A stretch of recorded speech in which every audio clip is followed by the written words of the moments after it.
Salut, je m'appelle Valérie Dunn, j'utilise le pronom elle et je suis la lauréate du prix de création du département des littératures de langue française. Dans le fond, Genet ne jouait pas à la Marelle. C'est un extrait d'une pièce de théâtre que j'espère un jour achever. Je dirais qu'il y a deux choses qui m'ont inspirée, principalement pour l'écriture. La première, c'est la pièce de Jean Genet, Les Bonnes, qui est une pièce que j'aime beaucoup, que je trouve très forte, très intéressante. Puis dans cette pièce-là, dans le fond, on retrouve deux personnages qui s'adonnent à un jeu de rôle. Puis pour moi, ce jeu de rôle-là, c'est une reprise de pouvoir. C'est une tentative de reprendre le contrôle sur une situation qui leur échappe complètement. Puis ça, je trouve ça très fort sur le plan dramaturgique. Fait que j'ai voulu m'inspirer de ça pour l'écriture. La deuxième chose qui m'a inspirée, c'est sur un plan plus personnel, c'est un souvenir d'enfance. Donc, dans mon écriture en général, j'aborde très souvent les thèmes de la négligence parentale, aussi de l'enfance trouble. Et c'est des réalités auxquelles je suis particulièrement sensible parce que moi-même, étant enfant, j'ai dû traverser ces épreuves-là. Quand j'étais plus jeune, ma mère souffrait beaucoup de son alcoolisme. Et j'ai dû trouver des moyens pour justement survivre à ça puis me permettre de grandir finalement. Puis un de ces moyens-là, c'était de jouer dans la ruelle, à côté de chez moi. Puis ce qui est drôle, c'est que j'avais une voisine, une amie, qui, elle, vivait la même situation que moi. Donc elle aussi, sa mère, elle avait des problèmes de dépendance. Puis toutes les deux, comme on était voisines, on allait jouer dans la même ruelle, puis on faisait toutes sortes de jeux d'enfants. Mais aussi, on se parlait de ce qu'on vivait à la maison. Puis, en tant qu'enfant, je pense que ça m'a beaucoup solidifié. C'est pour clairement identifier le procédé que j'emprunte aux bonnes, donc deux personnages qui s'adonnent à un jeu de rôle en échangeant des vêtements.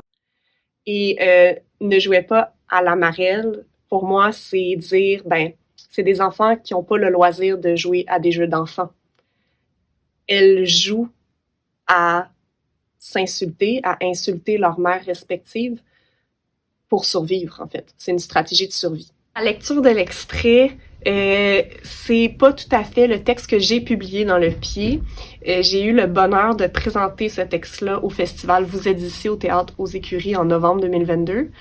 Et donc, je me suis permise de retravailler le texte, puis de présenter là, avec Camille une version optimisée, une version que moi je trouve meilleure que celle qui a été publiée. Camille, c'est mon amie, premièrement.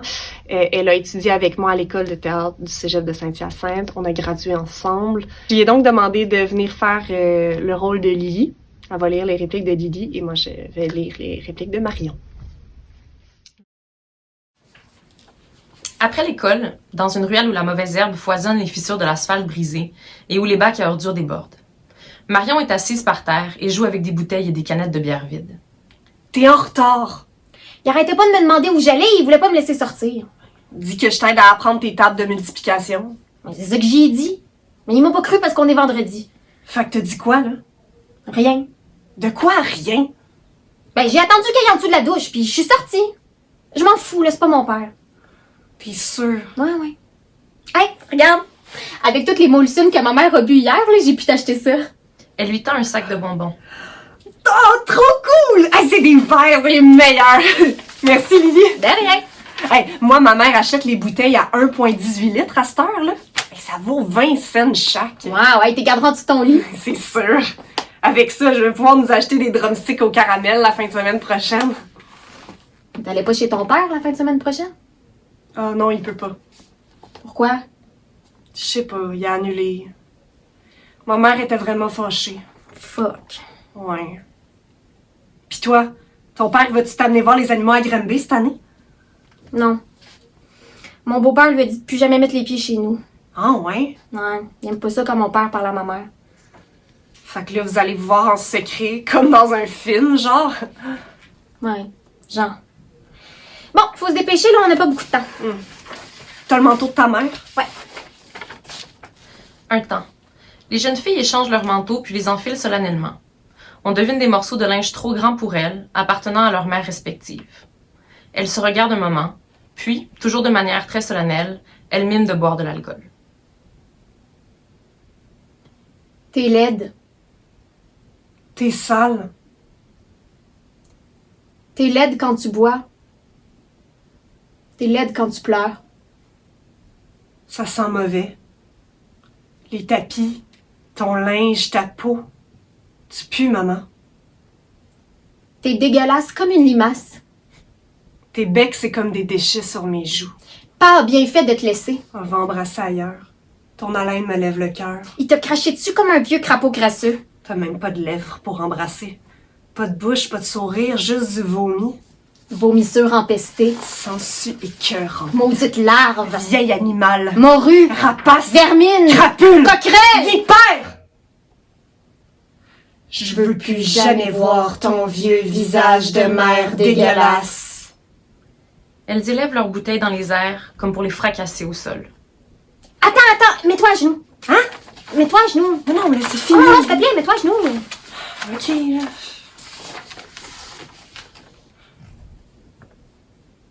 T'es minable, petite. Je vais partir. Puis te laisser crever. T'aimes ça, être une petite mère pathétique? Tellement petite que ton gros chum pourrait t'écraser comme une mouche. J'aimerais ça qu'il t'écrase pour vrai. Qu'il t'écrase la cervelle. Faudrait juste qu'il sache où frapper. Un coup fort. Sec. Bien placé. Juste là. Lily, Un petit coup pis t'existes plus. ça va? Lily, on arrête, ok? Lily. Maudite peureuse. De toute façon, faut que je m'en aille. Lily jette son manteau par terre, reprend le sien et s'apprête à sortir. Lily, attends, là. Tu vas dire quoi à ton beau-père? Je vais inventer quelque chose. Lily sort en courant, Marion s'assoit et reste immobile un long moment.